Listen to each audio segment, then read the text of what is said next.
get down to business. I welcome on the show today SABC digital multimedia producer, Mr. Neo Motloung. Neo, good morning to you. Good morning, Alicia. I'm going to talk to you in a short time. I want to introduce the rest of my panelists today. We do have political analyst Professor Dirk Coetzee, who's joining us for the second time, economist Professor Raymond Parsons, and Professor Stephen Friedman, as well as media analyst Tebogo Ditseho. I can see him is just over there. Gentlemen, a very good morning. Thank you so much to all of you. Thank you for joining us. Good morning.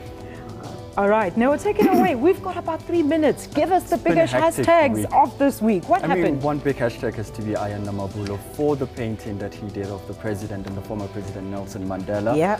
It caused a stir on social media. I mean, it was trending for almost 2 days. When his people pictures are always always trending. They say it is his aesthetic. I mean, that's his voice. I mean, here we have two of it saying, I am so disturbed by Aya Namabulo's painting. What on earth? How do you disrespect a struggle hero like that? Nelson Mandela, Nogal, wow. He's even crying tears there in that emoji. Emojis. Let's take a look at more tweets there now and see what people are saying. So what sparked this debate? What were there similar views to the previous paintings that we've seen of him? Actually, you're linking into the next tweet where he says, by virtue of power vested in me as a South African, I apologize for President Zuma on behalf of South Africans, hashtag Aya Namabulo doesn't know what he is doing. I mean, he's done this before, and like this tweet says here, he illustrates the situation of the country as it is, but no, man, I mean that he's doing too much. He's doing it a bit too much now. Gentlemen, what did you think? Professor Friedman? I think Aya Namabulo is not averse to publicity. I think this is, look, he's got his right to do this. I believe in artistic freedom, but I think it is becoming a sort of attention-getting device. You know, you don't shock people enough by drawing Jacob Zuma in the nude, so you draw Nelson Mandela in the nude, etc. You know, if that works for him, that's okay. But I think that, you know, it will upset a lot of people. And although he's got the right to express himself, people have got the right to say, we find what you say offensive, or what you draw offensive. Professor Coetzee, we're talking about the satirist Zapira just last week, and now this painting comes along. What do you make about this one? Well, I think, as my colleague is saying, there will be many views about it and many opinions, and I think the art world will say, yes, he can do it. Those coming from a more, let's say, social type of perspective will say, well, this is something which is unacceptable. I think what it says in general, if we take the two together, is that there is now more comments coming from the artistic world about what is the current situation in South Africa.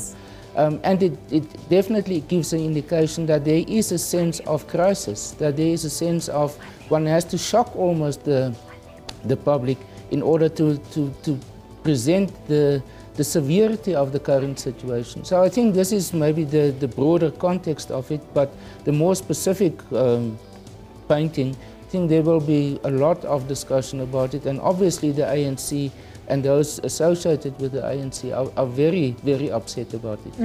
Thank you so much, Professor. Professor Parsons, we'll talk to you just now. I know you're an economist. You probably spend your life checking how the markets are doing at the JSE. But no, let's quickly go through the next big hashtag topic has to be the Easter stats that came out during the week. I mean, we asked the poll on Twitter. The Easter road death toll has gone up by 51%. It's a huge number when you look at it. And we asked what needs to be done to improve the safety, and you have 15% saying reduce the speed limit, you have 31% saying more police presence, 29% saying jail for all repeated offences, and 25% saying take lives seriously. So this is just the poll we did and the reactions we got. I want to get something from Professor Parsons. Professor Parsons, I mean, the Easter road death toll, there's been so many campaigns every single year, lots of money put in these campaigns, but it seems like they're not effective. Well, I think that the road costs of accidents have obviously increased in recent years. Our driving habits, our driving behaviour needs to be far more disciplined. But I think we must also be a bit careful to sophisticate those figures. You see, each time we come up with the gross numbers, so many people died, but you must relate it to the number of vehicle miles travelled. Because if people are travelling more, you could actually argue that the net figure is declining. Before you can say, well, where's the biggest problem? And I mean, I'm speaking as an expert in these areas, but one's observations tend to suggest to one that it's driving behavior, not speed alone. And that far too much of the policing is now for revenue purposes, which one can understand. The pressure there, well, let's catch people speeding. Now, of course, speeding has its own risks, but I think we must look at two things. Firstly, we must relate these gross figures to the total turnover of travelling, if I can put it that way. And secondly, we must also say, is the policing sufficiently balanced to focus on bad driving as opposed to speeding in itself? I think you've said everything, Professor Parsons. Let's take a look. I know we have some tweets on this one, Neo. We do. Saying let's cut to the chase here. We know that bribery is our biggest problem here, bad driving, and unroadworthy cars go unpunished.